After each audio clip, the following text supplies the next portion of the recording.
আমার কাছে যে ধরনের প্রশ্ন আসে যৌন সমস্যা নিয়ে, তার মধ্যে সবচেয়ে বেশি প্রশ্ন আসে পি-শর্ট নিয়ে।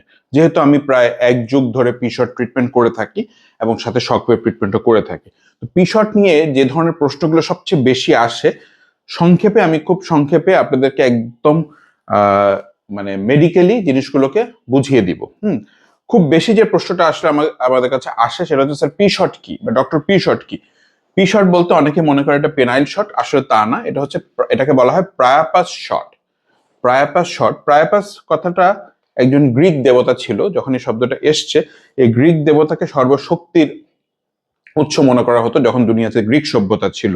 তো ওনাকে সবকিছু নিয়েই মানুষ মনে করতো উনি সবকিছুর দেবতা। তো তার নাম থেকেই এটা প্রায়াপাস শট বা পি শট এসেছে। হ্যাঁ, তো সেকেন্ড হচ্ছে পি-শট কি, আসলে কিভাবে কাজ করে, বা এটা কিভাবে করে, বা এটা সাইড এফেক্ট কি, কতবার করতে হয়, করলে কোনো ক্ষতি আছে কিনা, বা আমরা কেন করব, কিভাবে করব, এই জাতীয় প্রশ্নগুলো। আমি খুব সংক্ষেপে, আপনারা খুব মনোযোগ দিয়ে বোর্ডটার দিকে তাকাবেন, আমি সবগুলো উত্তর দিয়ে দিচ্ছি।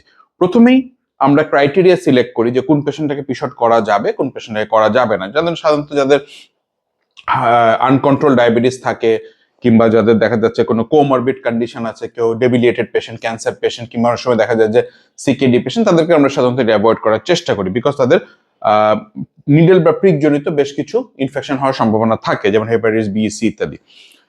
তো প্রথমে আমরা পেশেন্টের কাছ থেকে আর্ম থেকে, ভেন থেকে আমরা ব্লাড কালেকশন করি। ইউজুয়ালি আমরা 30 to 60 ml ব্লাড টেনে নিই। এখানে সবচেয়ে গুরুত্বপূর্ণ ধাপ হচ্ছে, যিনি আপনার ব্লাডটা টানবেন খুবই অ্যাসেপ্টিক প্রিকশন নিয়ে টানতে হবে, তা না হলে ইনফেকশন হওয়ার সম্ভাবনা থাকে। দ্বিতীয় হচ্ছে, যেটা সবচেয়ে গুরুত্বপূর্ণ, এই ব্লাডটা কালেকশন করে যে ব্লাডের মধ্যে অলরেডি প্রি অ্যান্টিকোয়াগুলেন্ট দেয়া থাকে ওখানে টিউবের মধ্যে, টেস্ট টিউবের মধ্যে, এই যে ঘূর্ণন মেশিন বা সেন্ট্রিফিউজ মেশিন বা এই চাকতিটার মধ্যে আমরা বসিয়ে দিই। এই মেশিনটা, এই সেন্ট্রিফিউজ মেশিনটা যেটা ল্যাবরেটরিতে আমরা ইউজ করি, এইটার কার্যকারিতার উপরেই কিন্তু আমাদের যে প্লাজমাটা আসে প্লেটলেট রিচ প্লাজমা, সেটার কোয়ালিটিটা পুরো অংশে নির্ভর করে। তো মেশিন যত ভালো হবে, প্লাজমা কোয়ালিটি আমরা তত ভালো পাবো। এই জিনিসটা অনেকেই বোঝে না, অনেকেই জানে না, সেটা আমি বলে দিচ্ছি আপনাদেরকে। মেশিনের কোয়ালিটি যতটা ভালো হবে, আপনার প্লেটলেট রিচ প্লাজমা কনসেন্ট্রেশন তত ভালো হবে। এরপরে মেশিনে ঘূর্ণনের ফলে টেস্ট টিউবে ঠিক এরকম একটা চিত্র দেখা যায়। নিচে পড়ে থাকে ব্লাড সেল, যেটাকে আমরা আরবিসি বলি, মাঝখানে থাকে প্লেটলেট রিচ প্লাজমা, উপরে থাকে প্লেটলেট পুয়ার প্লাজমা।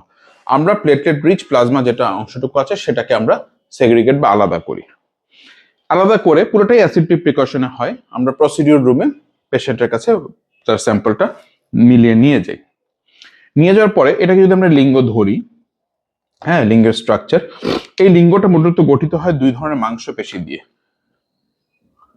কর্পোরা আর ক্যাভার্নোসা। হ্যাঁ, এই দুটো ধরনের এদিকে মাংসপেশিগুলো থাকে। তো এই মাংসপেশিতে আমরা এটাকে ইনজেক্ট করি, এই প্লাজমাটাকে ইনজেক্ট করি। এখানে কিন্তু বাইরের কিছুই দেয়া হচ্ছে না। অ্যান্টিকোয়াগুলেন্ট যেটা, সেটা যাতে রক্তটা জমাট না বাঁধে ওটার জন্য দেওয়া হয়। অনেকেই মনে করেন পি-শটের মধ্যে আমরা কোনো কেমিক্যাল দিচ্ছি, কোনো এক্সটার্নাল সাবস্টেন্স দিচ্ছি, কিছুই দেওয়া হচ্ছে না, আপনার রক্তই কিন্তু আপনাকে দেওয়া হচ্ছে। তো সুতরাং এটা কোনো সাইড এফেক্ট নেই। 1 নাম্বার কথা হচ্ছে, PRP, P shot, Priapus shot do not have any side effect. দ্বিতীয় হচ্ছে, এখানে দেয়া হচ্ছে মাংসপেশিতে। তো অনেকে মনে করে যে এটাতে কোনো পেনাইল ইনজুরি হবে কিনা, পেনিসের আর্টারি ভেইন, ওইখানে ওটা যাচ্ছেই না, অত দূর আমরা দিচ্ছি না, আমরা খুব সূক্ষ্ম নিডল দিয়ে দিচ্ছি, যেটা থেকে আমাদের পেরুনিস ডিজিজ হওয়ার সম্ভাবনাও তেমন একটা থাকে না।